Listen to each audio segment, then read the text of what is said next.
Prof. Nanat banyak betul menunya, Prof. Nanat. Mewakili semua ya. Nah, itu gunanya silaturahmi ya. Gini, pertama soal yang disampaikan oleh Prof. Ri tadi, peranan ilmuwan, bagaimana ke depan. Jadi kami melihat bahwa teknokrat dan proses teknokrasi seringkali atau akhir-akhir ini tidak diletakkan di depan di dalam proses penyusunan kebijakan. Seringkali proses politik lah yang diatur.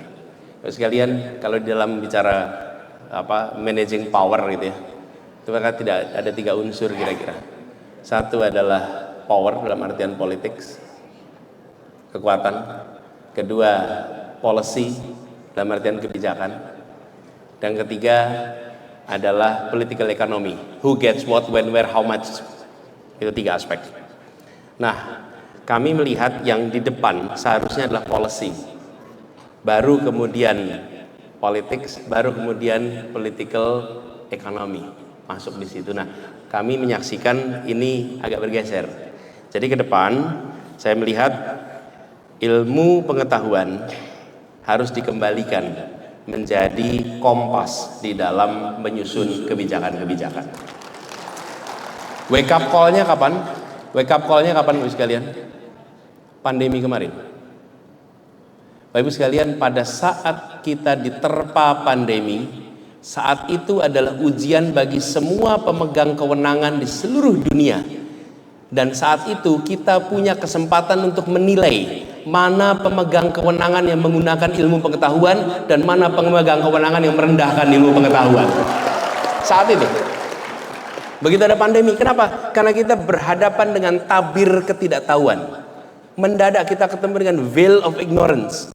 Pada saat kita berhadapan dengan tabir ketidaktahuan, maka paling gampang dan paling benar merujuk kata ilmuwan. Kami merasakan di Jakarta, kami harus mengambil kebijakan-kebijakan, kami merujuk pada para ilmuwan dan ketemu dengan pemegang kekuasaan lebih tinggi yang tidak menggunakan rekomendasi yang digunakan oleh ilmuwan. Oke? Ini ditemukan di seluruh dunia, bukan cuma di Indonesia. Tapi wake up call-nya peristiwa pandemi.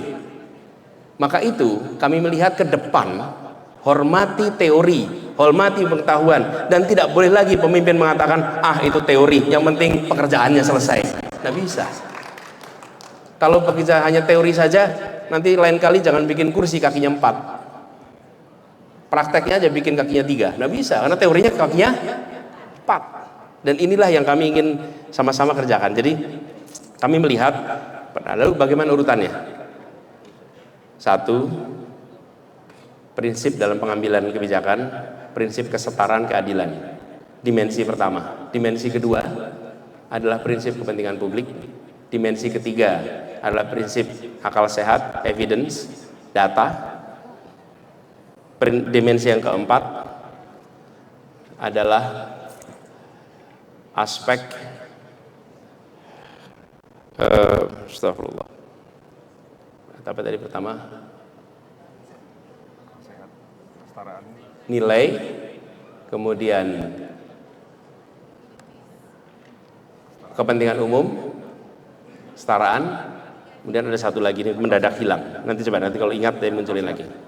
Akal sehat yang ketiga, dan kemudian evidence dan lain masuk ketiga. Nanti saya masukkan 4. Jadi urutan begitu.